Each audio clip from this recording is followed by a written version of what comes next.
Dernière question, peut-être pour un peu un joke. Comment allez-vous? Vous y avez répondu, mais comment va le président, Monsieur Séguéla? Est-ce qu'il est aussi en forme que vous?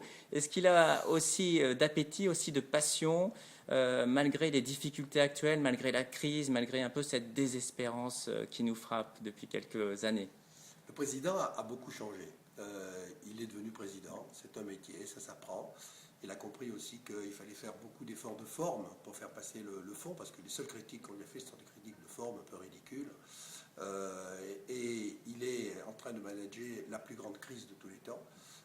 Personne ne lui reconnaît, mais c'est grâce à lui que finalement l'Europe tient encore un peu. C'est grâce à lui que la France est le pays, avec l'Allemagne, et peut-être maintenant aujourd'hui presque autant que l'Allemagne, a réussi à sortir de la crise.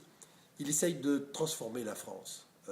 Et c'est finalement la nécessité du monde que chacun se transforme. On est dans une phase, ce millénaire sera une phase de transformation. Le XXe siècle a été un aboutissement.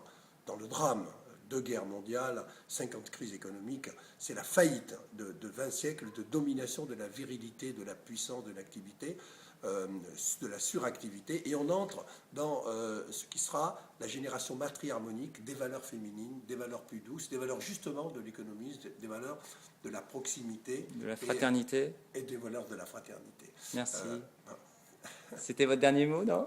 Vous vouliez oui, ajouter quelque chose? à liberté, égalité, fraternité, je préfère le mot fraternité, c'est toujours celui qui est oublié.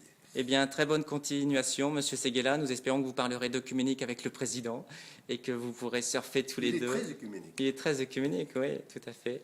À très bientôt et très bonne journée. Merci de nous avoir reçus. Au revoir.